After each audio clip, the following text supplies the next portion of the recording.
Welcome to another edition of EHC, the podcast. I'm your host, Jim Pete.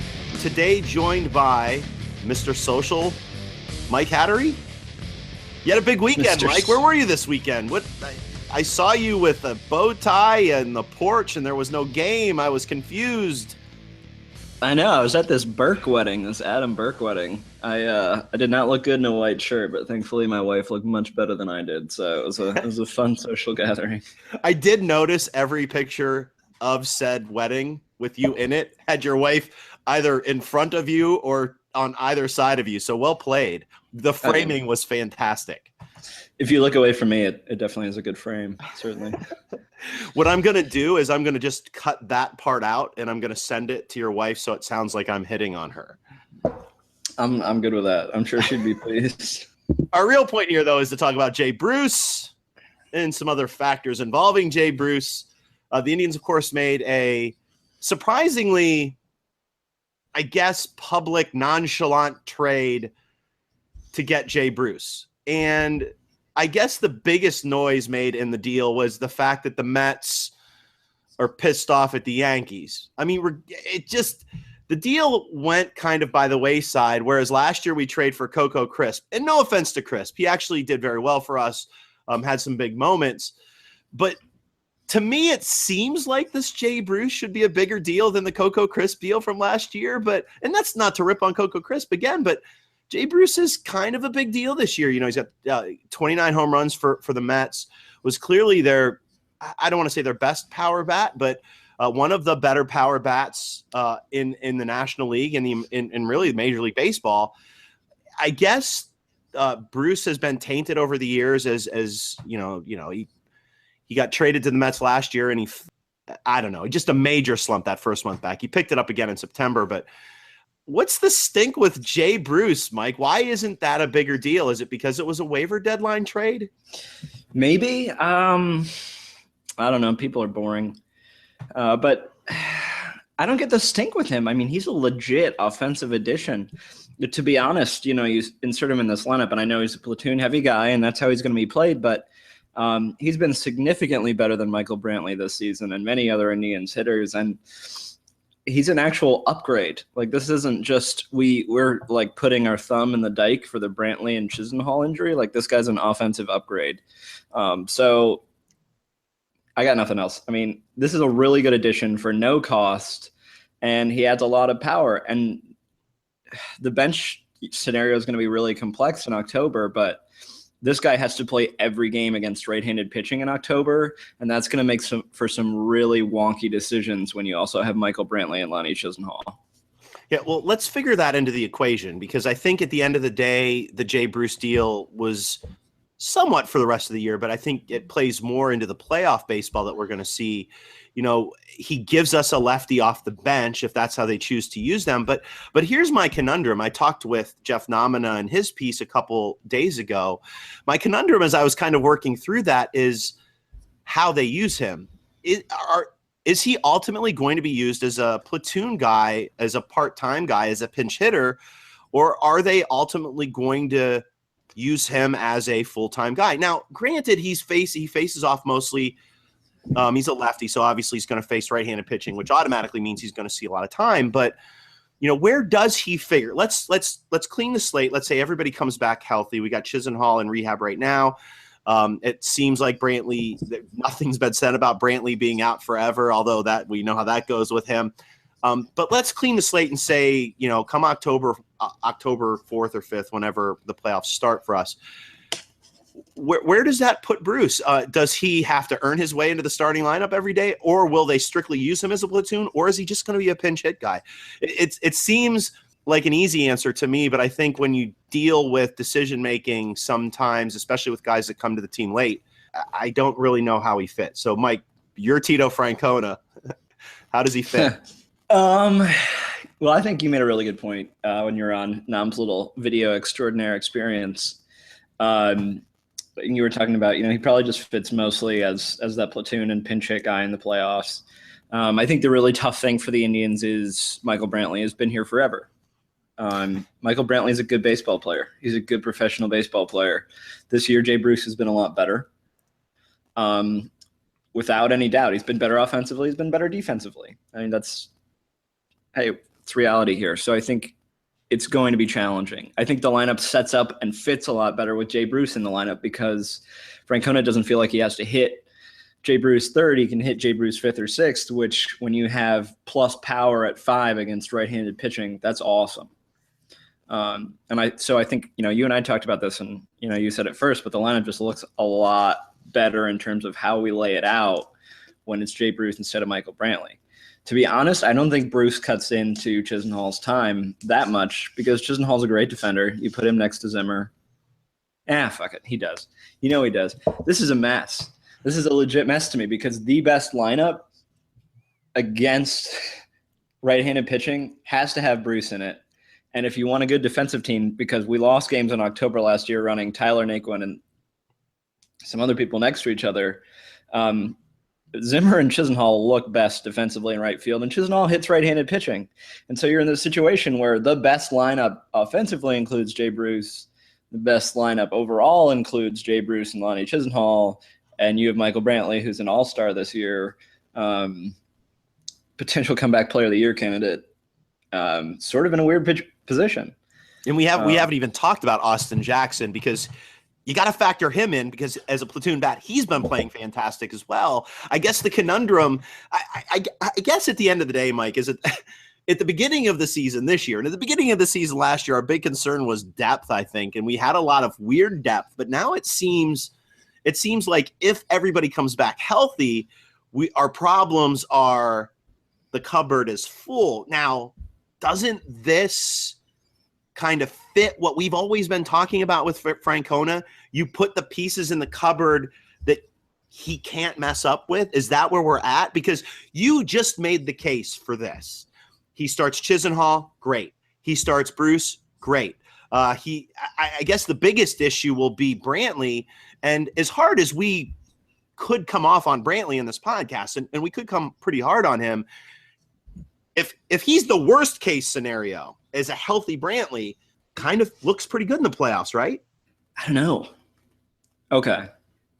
I hate this. There are certain things that you're like not supposed to touch if you're right about the Cleveland Indians. And it's Terry Francona. That's why we call ourselves the EHC podcast. We're carrying on that mantra from the website, Mike. We go where nobody else goes. That's why we had the following that we did. Just say it. I mean, what do you think? No, there's this thing that we do and is really popular where we say, like, healthy, this guy has the highest ceiling. Like, we're like, oh, this guy healthy, he has the highest ceiling. And first of all, I think that's flawed because I don't think he does anymore. Like, we see this with Kipnis. Part of this is the Kipnis argument. And I saw, the most respected writer in the world, Pluto, and I agree that, Kipnis can be an impact player. But I also think we're in this situation with their franchise where we've seen these guys for quite a bit of years, and we've seen when they've been really productive. And it's hard for us to embrace the reality that injuries sap your profile. Consistent injuries just do. They change who you are as a player, and you can adjust, and you can still be a competent provider, competent producer, but the ceiling kind of decreases at times. And I think we're there. We have multiple elbow surgeries for Brantley. We have a major ankle issue. We had back issues earlier this year. I don't know what a healthy Brantley is anymore. And I definitely don't think Brantley, with coming off an ankle sprain, is that good of a defender in left field. So, yeah, I agree. I mean, he's a great worst case scenario. He's a starting, he's a league average outfielder.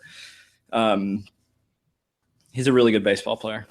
I just think that I think you can deploy this team sort of more optimally. Well, it's going to be weird. Well, let's do this. So before, let's kind of look ahead. I want to come back to Jay Bruce real quick and talk about the lineup specific to today. When I say today, I mean this week, this current point in time for the Indians. But I do want to talk. Obviously, probably the biggest question, at least our circle of friends on Twitter, has been looking forward. You've got these 3 players now kind of coming all to a head. You've got Jay Bruce recently signed, having this major year with the Mets and looking really good over the past 2 days with the Indians. You've got Michael Brantley, who has been an injury issue for the past 2 years. The funniest part about his statistical outlook has been people comparing him to, say, Santana, or comparing him to, say, Jay Bruce, saying, well, 2 years ago his statistics were way better than, but I digress. So you've got the option next year with Brantley at $11 million. And then you have Santana currently playing his last season under contract with the Indians. The big question that we've been seeing a lot on social media, Mike, has been, what do the Indians do next year? And again, trying not to factor in what happens in the playoffs and the extra salary or the extra money that the team gets with all of that. And we know they get a lot because they got a lot last year and were able to do a lot with it. Let's just kind of look at the team as it is now, and tell me, let's just get this off the board. The likelihood that they pick up the option on Brantley, I think both of us agree, is pretty high, regardless of what happens, unless he doesn't play another game for the rest of the year. That being said, I'm going to try to word this so you don't have to necessarily jump down a hole here. What are the options that the Indians have with all three players? Like, what could they do with all three players, all things being considered? Like, look at each player, Mike, and tell me what your thoughts are on, could they keep two of those guys? Could they keep all three? What's going to happen in your eyes, or what should they do in your eyes? Take it wherever you want to. I like being the heel. Holy crap. You just use wrestling terms. This is Mike going to see midget wrestling. Very well played, Mike. Very well played. I'm sorry. Go ahead. That was my effort. That's all I got for you. I'm not a wrestling fan. All I know is when Nino listens to this, you're going to get a huge pop. That's all I'm going to say. So you can't bring all three back. Doesn't make sense. Zimmer's locked in center field. Chisenhall has another year. The only reason it makes sense is if maybe you're giving Bruce like a 2-year little something, because, and then you flip Chiz if you need to flip Chiz because he's an expiring contract after next year. One of the interesting things, though, is like Chisenhall's kind of a mini extension candidate in terms of he's been super productive. He's got a little injury risk. Like, he's a cheap little like extension candidate. I was just going to mention that. Just popped into my head. I could see them throwing out a 3-year cheapish deal for Chisenhall. Yeah. So we got Santana. I think people are really overstating the Santana market, and I think he's on a little bit of a down year. By the end of the year, it'll be the same as it always is, I think, probably. I mean, he's still going to hit 20 homers. He's still going to get on base 35% of the time. And he's done that for 6 straight years, and he's played 150 games a year for 6 straight years. And when you can pencil that in with a lineup where Jason Kipnis has huge injury risk, and if you keep Brantley, he has huge injury risk or significant, that has a lot of value in just stabilizing you day to day. So that's really nice. Well, and can we just real quick talk money there? Because as you're saying all this, I'm thinking, we signed Encarnacion to a 360 deal. I mean, Santana's not getting a 360 deal, but I think a 3-year deal's on the table. What do you think? What do you, just off the top of the head, Mike, what do you think kind of deal he'd be looking at today on August 13th? It's really tough because I think this is a market that's, I think he could get a little more than Kendrys Morales, but not much. He's got 3 and 30, which is probably what he merited. I mean, he's just not as good of a player as Santana, but it's close. I love Santana. He's super useful. I outlined why I think they should keep him. He's stable. He does some really cool things for you. He also is not what Edwin Encarnacion was coming off that deal. I know he's 2 or 3 years younger, which is good on the growth curve. But Edwin Encarnacion was coming off 3 straight years of 145 plus WRC plus, which means he's 45% better than league average offensively. Santana's going to be coming off like 2 straight years of 120 plus WRC plus. It's a good season, but that's a 20% difference in how they were compared to league average. That's huge. Especially when the first base market's like really full. We're going to have Yonder Alonso, who's a younger version of Santana, hitting the market this year. He's going to get more money than Santana. And we saw during this trade deadline that, first basemen are like not very significant commodities, especially like offensive. JD Martinez is someone who's not going to last in the outfield. He's probably going to end up at first base too. So you have 2 guys who are same age or younger than Santana, and JD Martinez and Yonder Alonso, and you don't have a massive need at the position from any contender or any major market, which means there's really not a large market for him. And we saw this last year. I mean, do I think he's a little better than Trumbo? Yeah. Do I think he's going to get paid like he's a little better than Trumbo? I don't know. And so what's interesting is I think like 3-35 is really possible to get it done. And I would rather 3-35 than some other deals which bear a lot more risk. Well, and the reason why I wanted you to throw those numbers out is I just think the realities of the Indians looking at Santana as a guy that could resign are a lot more possible than I think a lot of people are thinking. I think that Santana is going to be in play, and I think a lot of it depends on everything else that's out. If you look at the free agent market next year, I mean, we're not talking about a loaded market, and depending on what the Indians do this year playoff-wise, this could be a scenario where the Indians want to kind of keep this team together for the next 3 or 4 years. My point here is I don't think they're just looking at next year. I think they're looking at their rotation as kind of being the focal point of their window, which to me means you're going to be looking at guys for 3 or 4 more years. That's why they signed Encarnacion to a 3-year deal with a 4th-year option. So I just want to throw that tidbit out there only because as you were talking on Twitter the other day, Mike, and I don't think we were arguing about it. I don't even think it was on Twitter. I think it was in Slack talking with the WFNY guys, but I think we weren't really arguing. We were just kind of bantering about. And you had mentioned the idea of them not picking up the option potentially to sign Bruce or potentially to sign a long-term Santana deal. Doesn't 3-35 to you sound like something that the front office would want to do as opposed to having a 1-year option on Brantley, who's been hurt, as opposed to a 1-year option for Brantley, who's been hurt a lot over the past, now 3 seasons? Is it, I mean, it probably is in play more than we think that they could make an offer to Santana and maybe not pick up that option because they'd offset each other. Yeah. Michael Brantley doesn't make sense in left field anymore. Okay. Here's how you get here if you're me. I'll explain this to you and people can shred me. That's fine. But here's how you get here. To me, Michael Brantley is a massive injury risk in left field. It takes a toll. The guy started. The ball wasn't even close to him. He took 3 steps towards a fly ball. He's about to miss 3+ weeks with an ankle injury. Multiple surgeries. Hasn't played more than 150 games since 2014. That guy does not belong in the outfield anymore. And so once you concede that, you have him going to first base. And when you compare him to Santana offensively for their careers, Santana's just better in the cumulative. Now, Brantley's peak was way better. Brantley's 2 peak seasons, they were better than Santana's peak. But Brantley's peak seasons are 4 years ago. They are 3 surgeries ago. I don't think we're seeing that peak again. First of all, he's never stealing 15 bases again, and that was a part of that season. He's not going to hit 50 doubles again. The athleticism and the power isn't there.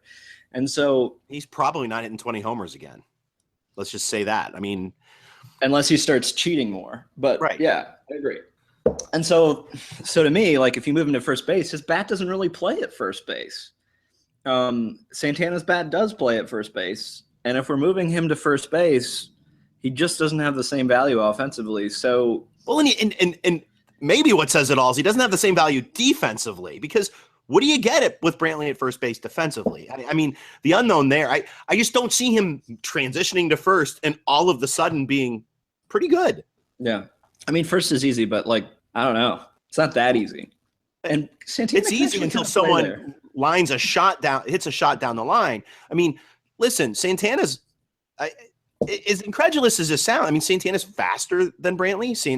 Santana has better athletic ability than Brantley. I mean, this isn't a rip on, it is a rip on Brantley.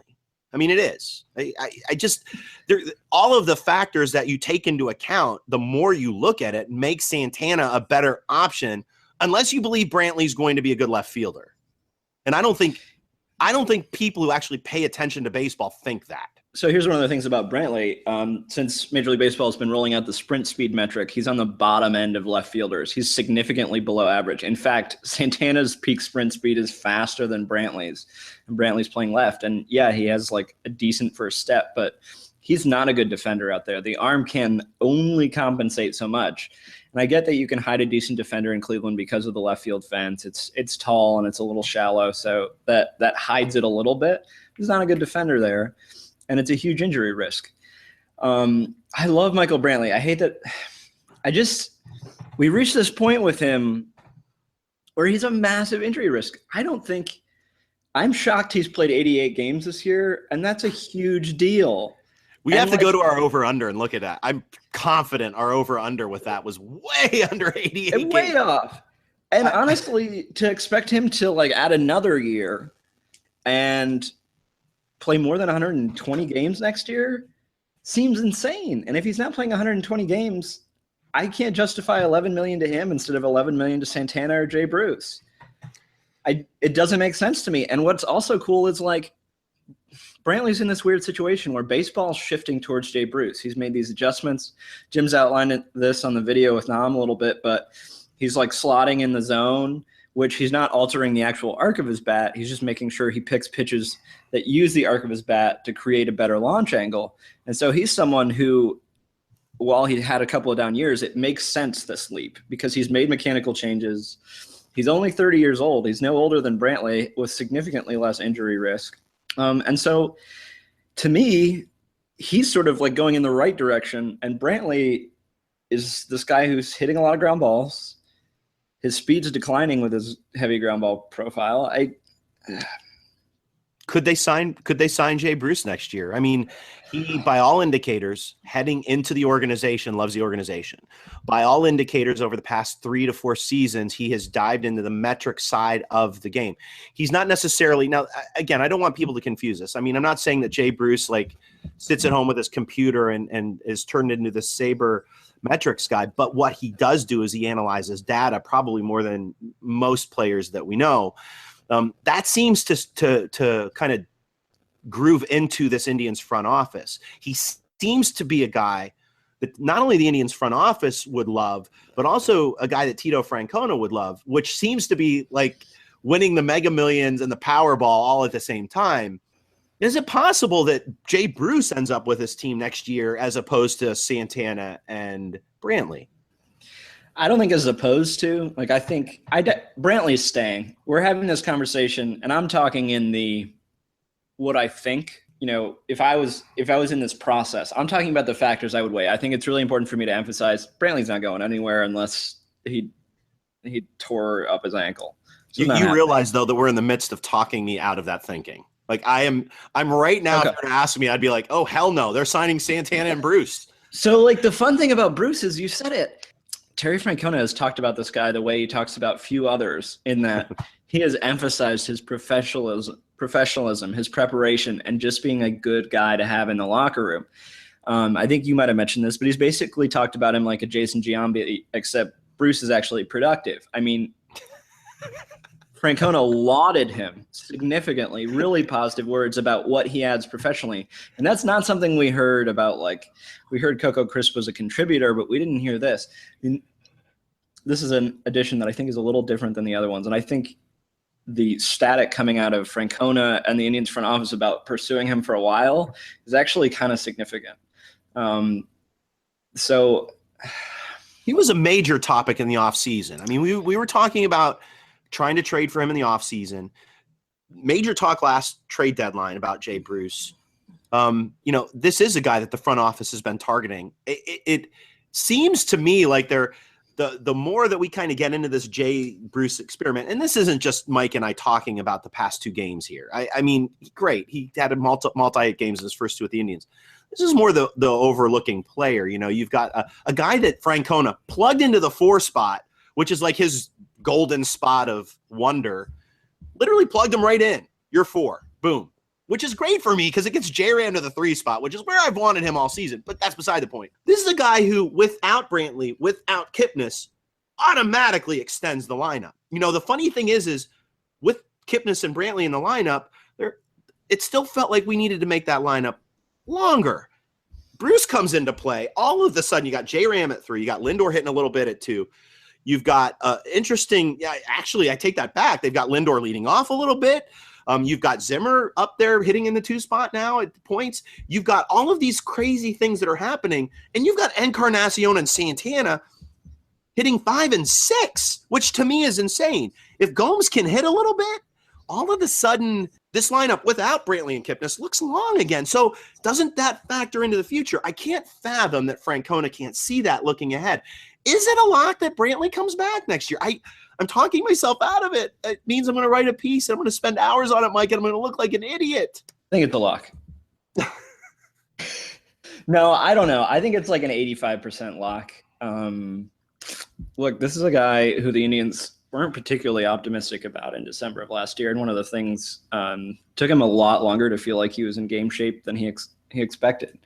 I think this free agent class is really interesting too and how it affects the Indians. I think they can get Santana back for pretty cheap and they're really comfortable with him. Like this is the Eric Hosmer, Mike Moustakas, Yonder Alonso, Matt Holliday's back on the free agent market. I mean, you have a lot of pieces here. So you can get, I think, Santana pretty cheaply. You may not even need to go 3. I think that's the really interesting thing. I think you might be able to like 2 and 30 Santana, 2 and 28, and that'd be a really fair deal for the Indians. I think that'd be a real bargain. So I'm talking myself more into the possibility of Santana remaining. I also think that the Indians don't like rentals. And they talked about this at the trade deadline. They don't often do a lot of these moves for rentals, and they did it for a rental reliever, but they like position players and pitchers that they can control. And while maybe Indians don't want to pick up a $15 million option on Bruce, maybe they think getting him in the building so that they can negotiate with him to maybe add like 2 years on is advantageous. And maybe they see major risk with Brantley, and maybe they see major risk with Santana and they want to move Brantley to first and play Bruce in left. But I think this is more than just 2 months of Jay Bruce we're dealing for. I think there's something a little deeper than that. And I think there's a really strong possibility they pursue retaining him. I think they really like the adjustments he's made to improve his profile. And I think that bat plays really well in Progressive Field. That dude has massive pull power in a park that plays beautifully for left-handed hitters. It just does. And so I don't think this is some small thing. I think it's more than the 3 months that people think. Well, and I mean, we saw Kipnis working on that over the past 3 seasons, and a healthy Kipnis effectively became a pull hitter. And while I wouldn't necessarily call Bruce a pull hitter, he more or less is, especially, he just hits the ball to his strengths. Anyways, I digress. I think looking at it the way you just said it, Mike, is Bruce perhaps a preemptive strike to what the Indians do in the offseason. Do they bring him aboard now as them signing Jay Bruce as their big free agent acquisition in the offseason? I see that as being really smart at the end of the road. It's going to just be funny to me when they just hold on to Brantley and let these 2 guys go. But yeah, at least we had the conversation and we can point back to this podcast as us being complete idiots. I do want you to talk and protect my sanity. I think it's fine if they end up with any of these guys. I think Brantley is a decent $11 million gamble. I just think that there's better ways to do this and there's worse ways. But I think the Indians are in this situation where they have a lot of organizational talent now, and their bad options, their bad outcomes are pretty good, and that's where you want to be. So, that's where we are. And the dog agrees with me. I'm not going to lie. All right, I do want to talk about Bruce in the lineup real quick. They plug him in as the 4 guy. I'm assuming against lefties they're going to be probably alternating with Encarnacion. At least that's my assumption here. Where do you see Bruce in the lineup? You talked about him hitting 3 a little bit, but I don't know that they're going to do that. Do you see him just being a 4-5 guy for now until Kipnis, Chisenhall, and Brantley come back? Yeah, I think he's a 4-5 and then eventually 5-6 guy. I think that's where he's going to sit. This may also be something else. One of the things that's interesting is, I don't know. Encarnacion's been good against righties, but giving him a little more rest against righties wouldn't be the worst thing in the world. So I think you might see him swapped out with Encarnacion a little more frequently to keep Encarnacion fresh for the playoffs and everything. That would make sense to me. One other thing here, as we kind of look forward, you've got Chisenhall coming off the DL soon, Brantley assuming coming off the DL at some point in September. Obviously by then we're able to extend the active roster. What happens in the playoffs when you have all these guys out there? Because obviously I think Austin Jackson's a lock to stick with the team. Almonte's going to be the first to kind of, I mean, I think when Chisenhall comes up, Almonte's the first to go down because he's got options left. What happens come playoff time, though, when you've got, Bruce, Brantley, Zimmer, Austin Jackson, Brandon Geyer, Lonnie Chisenhall? Someone's got to go there. Is it Geyer? Doesn't make sense to me. It can't be Zimmer. Does somebody have to go there? Does somebody have to go there, Jim? I think if you look at if you look at the infield, I think the way you and I look at the infield, and you look at J-Ram the way they have to kind of play him right now, maybe not. Maybe you can do it with one less infielder, right? But gosh, that's a lot of outfielders, don't you think? Yeah, but I mean, like, Francisco Lindor is not missing a single playoff game, and if he is, it's over anyway. Like, you're moving Ursula over there, or you're moving Jose Ramirez over there. Let's not act like Eric Gonzalez is a good contingency plan for anything other than replacing himself. So why not?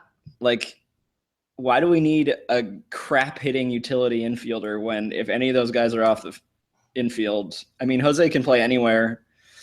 Gio can play pretty much anywhere except second. I mean, he has experience at short in the last couple of years. And you're missing my segue. You're missing why I'm segueing this. Yanni friggin' Diaz. No.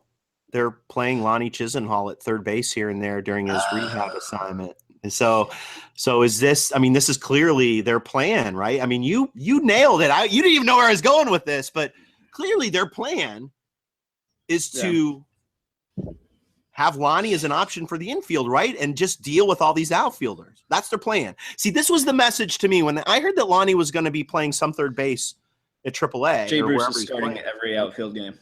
What's that? In the playoffs. Yeah. Well, Jay Bruce is starting in the outfield all the time. My thought was they clearly think Brantley's coming back too. They think they're going to have a logjam in the outfield. So obviously they're trying to figure out ways to get some of these guys from the outfield into the infield, which is just odd to me. But Lonnie Chisenhall at third base. Could be fun. I miss it. All right. I didn't think this was going to be our only topic today, but it turned out to be our only topic. We're actually going to try to pump another one out here at the end of this baseball game that's happening today, talking specifically about Kluber and the rotation a little bit. But with that being said, Mike, anything coming out this week that you know of that you're planning on writing? No. I'll have something tomorrow. I have a Jay Bruce piece that's so far out of date that I'm probably going to publish, but yeah. I mean, I got nothing. All right, so tune into WFNY where, thank God, Bode's going to have something. Bodie. I'm sorry, I keep calling him fuck it, that's what his name's going to be. Bode. Bode will have plenty. He'll be talking about how great Clevenger is. Go Clevenger and Lonnie. Clevenger on 20 days rest is pretty decent, I suppose. Oh man, and I'm sure Nominal will have some more videos. The way our videos draw, he's probably just going to talk to himself, don't you? I think so. Oh man, if you're listening to this, if you made it this far, go and click the Nominal links that Mike and I are part of. Forget all those other ones. Just click the ones we're a part of. He won't listen this far, so Nominal won't be listening. All right, we're going to wrap things up. We'll be seeing you soon, talking a little bit about Kluber and the rest of the rotation, which is starting to look really good. Yeah? All right. Later. Peace. Have a good night, everybody.